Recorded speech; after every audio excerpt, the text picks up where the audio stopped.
Morning, we are ready to roll. Good morning from our studios in New York City with Jalen and Greeny and Maria. Seth Greenberg and the big swagoo has made his triumphant. Yeah. Get it. I just hugged Jalen. He smells so good. Just want y'all to know that. We don't have Scratch and Sniff TV yet. Jalen smells like wonderful money right now. Like money. The last 2 minutes just smelling Jalen. Yeah. And right now, let's get to Oakland. The last thing in the world we expected to happen last night, Jalen, is what happened for Kyrie Irving and the Celtics taking on Steph and the Warriors. You figure this was the worst thing that could happen to Boston as badly as they're playing, but look at Kyrie getting it going. This is the first possession of the game. You can tell that the Celtics are a talented team that's going to either play up or down to the competition. And here we go with more from them. Al Horford setting a screen. Jason Tatum to the hole. Celtics start the game on an 11-0 run. And in the second, the lead is 15. And how about Jaylen Brown? Look at him cutting in the slot. He does a terrific job of not standing, cutting. He's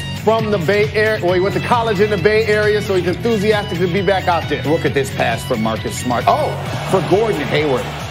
Marcus Smart is the best passer on the Boston Celtics team. A lot of people don't realize that because he's a lockdown defender. Warriors were down 25 points at the half, their largest home halftime deficit in the Steve Kerr era, third quarter. The lead is 23. Why is Jason Tatum this open?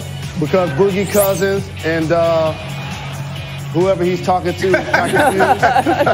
Okay, that seems like a good reason. Later in the quarter, Celtics up 21. Oh, Jason Tatum playing defense on Kevin Durant. And that's the leap we wanted to see Jason Tatum take, not only offensively, but compete on the defensive side as well. And so this would be a night that would belong to the Celtics, and it would belong in large part to Gordon Hayward as he goes coast to coast. Hayward, who has been struggling so much this season, he had a terrific night last night. Then they're going to close it out with corner threes. That's Kyrie on one side, and the lead is 26, and on the very next possession, it's Hayward on the other. Three-ball corner pocket. Hayward would score 30. The Celtics are up 29, and then the frustration for the Warriors would take over. This sequence here with DeMarcus Cousins and Aaron Baines. And this season's going to be a learning experience for DeMarcus Cousins. Score more points than anyone in the NBA that hasn't played in the playoffs. So each possession means something. Showing a little frustration right there. The Celtics clearly getting the best of the Warriors. It would be Boogie Cousins and Terry Rozier who both get called for technicals. In the end, however, Kyrie's team would laugh last and laugh best. Big win for the Celtics in Oakland. That long plane ride helped us out. I'll just say that. That long plane ride helped us out. We needed it. It was just, we were going to get to a point where we were just going to get tired of, fighting each other, fighting in, the outside world, and it doesn't really matter. So we just want to come out here and just play basketball. This is our sanctuary, and we have to do everything to protect it. We can't let anybody infiltrate this. Right from the beginning, just the level of competition wasn't where it needed to be. We did not go all out, and it was embarrassing.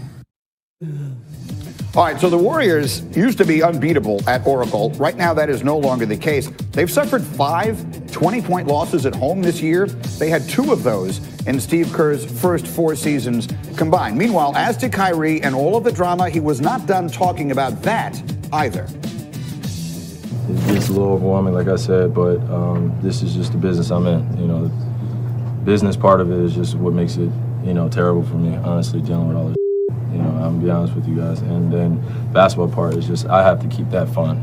That's where I'm great. That's where I love to play, be with around my teammates. That's what makes me happy. And business part of it is gonna be the business. Personal side of being out here with my teammates is the only thing that should matter. And that wasn't really a change of perspective. It was just letting the guard down completely. And just not thinking I'm at odds with everybody. So. It's not a competition in this locker room. It's competition out there when we're going to war. So that's the most important thing. And talking with Brad was very helpful. Talking to Danny was very helpful. And just expressing myself rather than just keeping it all in. That made it very easy to just go out and just have fun playing basketball. All right, so there is a lot to unpack here coming out of all of that from last night. Seth Greenberg, I'll give you the first thought on it here. As you have sort of listened to all of this with Kyrie and you heard what he said yesterday, what's your reaction? It's hilarious. He's wearing the Uncle Drew hat. Yeah. I mean, I don't want to be in the spotlight. Oh, by the way, did you see my movie? I mean, come on now. It is what it is. I mean, you're Kyrie Irving, all right? You're one of the best players in the NBA. It comes with it. Now, everyone's losing their mind because the Celtics beat the Golden State yesterday. And that sounds great. That's a small sample size. That was a game that, quite honestly, the Celtics had to show up. It doesn't solve their problems. It just says in this moment in time, when you're making a ton of shots, Jalen, the game's easy, everyone's happy. And that's all it means. And I agree with you. I'll speak to the quote, the business part is what makes it terrible for me. So what ends up happening as an athlete, to pull people behind the curtain, you don't have to spend that much time talking to the media. They're not at your front door asking you about your personal life. You literally have to talk to them before and after practice for 10 minutes of your day. They're not, it's not really that difficult. And so, to your point, you can't say you don't like the business part of it when you selling an Uncle Drew hat to the public, or you can't say you don't like talking to the media, but yet when it's time to sell a product, where you gonna go? To do interviews, to sell it to the media. So he's just trying to figure a way, I guess, to iron juggling both. The more I think about it, Greeny, in the middle of International Women's History Month and all those things, I feel like it's a little bit of a disrespectful jab at the WNBA. They love playing the game too. They don't get covered in the same ways. I want to play the world's smallest violin for Kyrie and any other player that thinks dealing with the media is a problem. Commissioners of the WNBA, all the players, they're trying to figure out how to get media to love the game and to watch the game. And you're sitting here saying it's really difficult to answer questions because people are interested in the game that you play. I just think it's disrespectful now. I totally understand.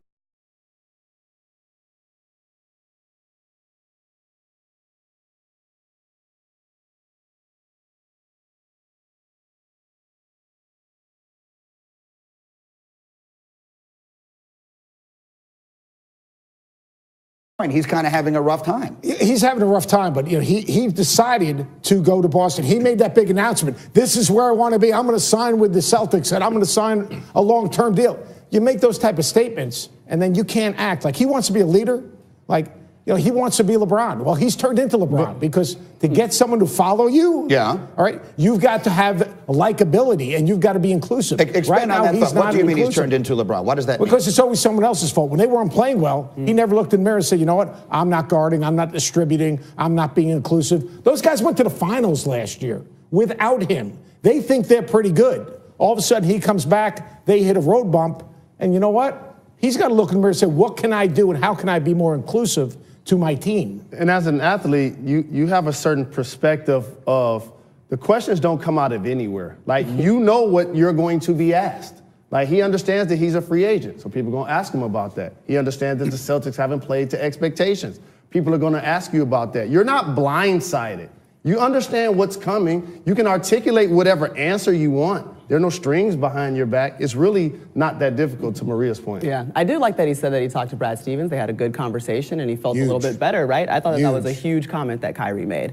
But when he solves it all. But let's Uncle Drew is business. Yeah. Right? Yeah. Okay, and he loved having a great movie that I went to see with my daughters, and I loved it too. Sure. But that comes with the game. Yeah. The irony of him having this conversation whilst wearing the hat was not lost. That's the one thing I can say. Not lost on Seth Greenberg. All right. Yeah. Coach, you're here for a reason.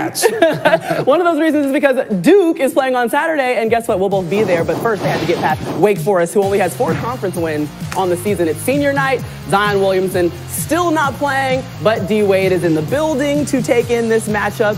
And let's start in the second half. Wake down just 3, Coach. And Brandon Childress absolutely knocks that thing down. The second half, he actually, at one point of the game, took the game over. They beat Duke in transition. There it is. They beat Duke off the bounce. Duke had no rim protection, but R.J. Barrett showed up. You're right. Childress knocks down that 3.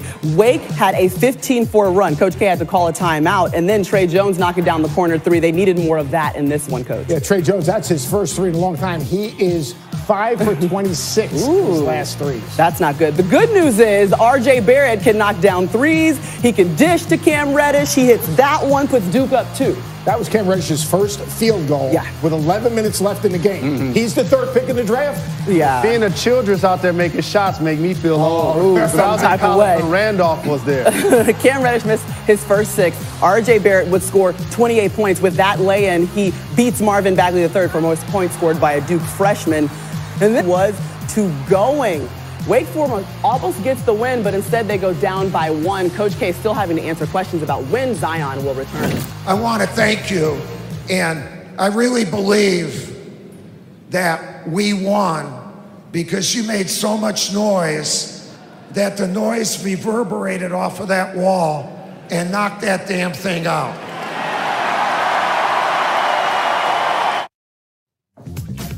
That probably is the only way that they got away with that one, huh, Coach? Duke has outscored opponents by more than 20 points per game when Zion plays, and that number dips to +4 when he doesn't. But don't take our word for it. Coach K, he sees the difference in his team as well.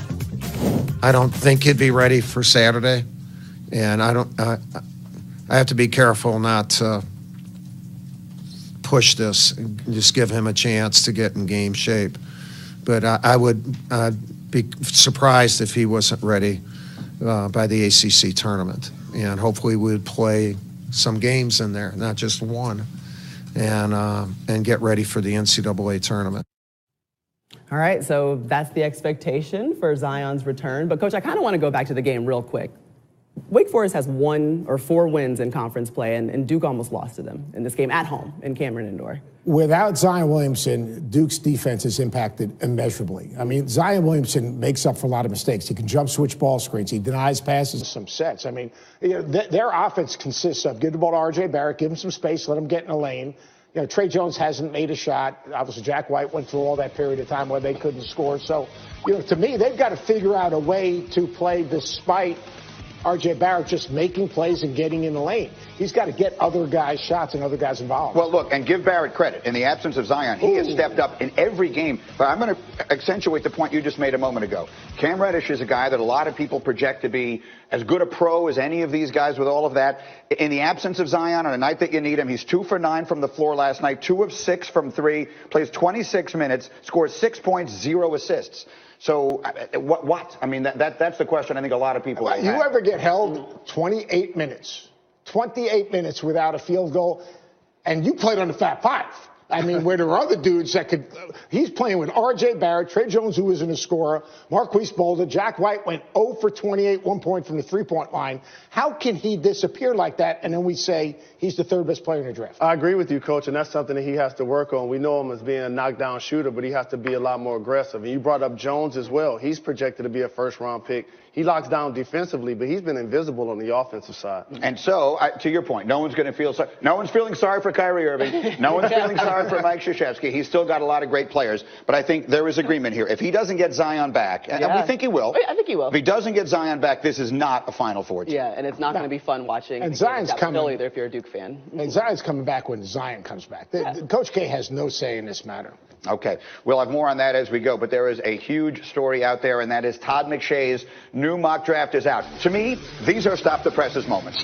When Todd McShay puts out a draft, look, as a fan of a bad team, this is about the most excitement that I get. And he has a new number 1, and it's Kyler Murray. Todd McShay is projecting Kyler Murray to go number 1 overall to the Arizona Cardinals in his latest mock draft. He is sticking with Dwayne Haskins for the Giants at 6. As you see, he has 4 defensive players sandwiched in between the quarterbacks, and Todd McShay is ready to join us live right now, and we bring Marcus Spears in as well. McShay, why do you have Kyler Murray going number 1 in your mock draft? First of all, I appreciate you, Greeny. Secondly, with Kyler, I struggled. I really struggled with this because my gut tells me that I'm being sold swampland down in Florida, but you talk to everyone in the league, and it seems to be like almost a consensus with executives that I spoke to that they think it's going to happen. And then also, when you look at it from a schematic standpoint, it makes a lot of sense bringing in Cliff Kingsbury and then having a quarterback that fits his system in terms of the air raid offense and the lack of protection at times and the ability for him with his mobility to get out and move and create something positive off of a negative play. So, again, I'm not sure that this is what's going to happen. It doesn't feel right. But from everyone in Indianapolis, it's the talk. It was the talk of the town, and it makes sense from a scheme standpoint. To make sure everyone understands the distinction, this is your mock draft, so it's what you're projecting will happen. It's not your board. It's not your projections of the players. Where do you have Murray and Haskins ranked relative to each other, in your opinion? I have them 7 and 8. I have Dwayne Haskins 7 and Kyler Murray number 8 right behind him. So there's not a big difference. There's a huge difference in play style. You've got one pocket passer in Haskins who's not very mobile. He ran a 5.04 in the 40-yard dash, which means absolutely nothing, but it just goes to show you he's not a running quarterback.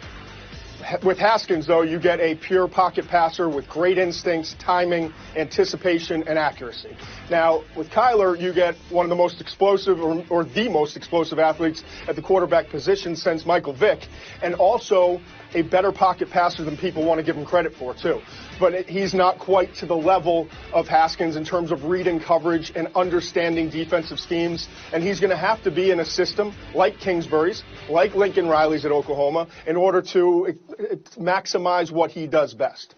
All right, that's McShay with the McBoard. And again, his latest mock draft is up right now on ESPN.com. I'm going to leave it there. McShay, thank you very much, because I want to bring Swagoo in here and make sure that we get plenty of time to get your perspective on that. So you just heard it. He has Kyler Murray, the #1 pick in the NFL draft, and we're hearing that from a lot of places. What do you think of it? I don't like it. The excitement to me and the hoopla basically around Kyler Murray is the reason that they have him #1. We can't have an argument about Kyler Murray's skill set. We've seen it on display. I think he's a tremendous quarterback, but I think the hype surrounding Kyler Murray has gotten to a lot of people, and obviously Kingsbury being in Arizona is pushing this conversation forward. But with that being said, guys, we make these comparisons, right? What did Michael Vick ever win?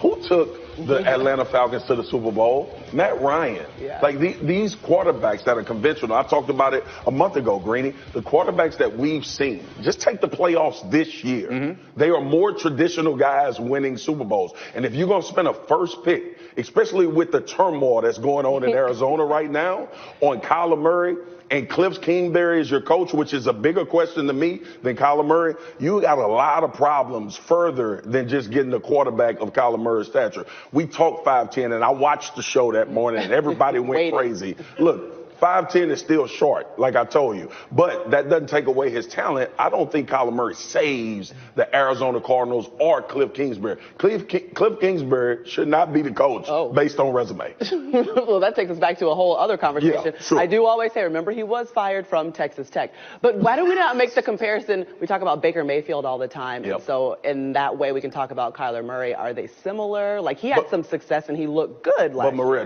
that is, Kyler Murray to me is somewhat of a byproduct of what we saw Baker Mayfield do, right?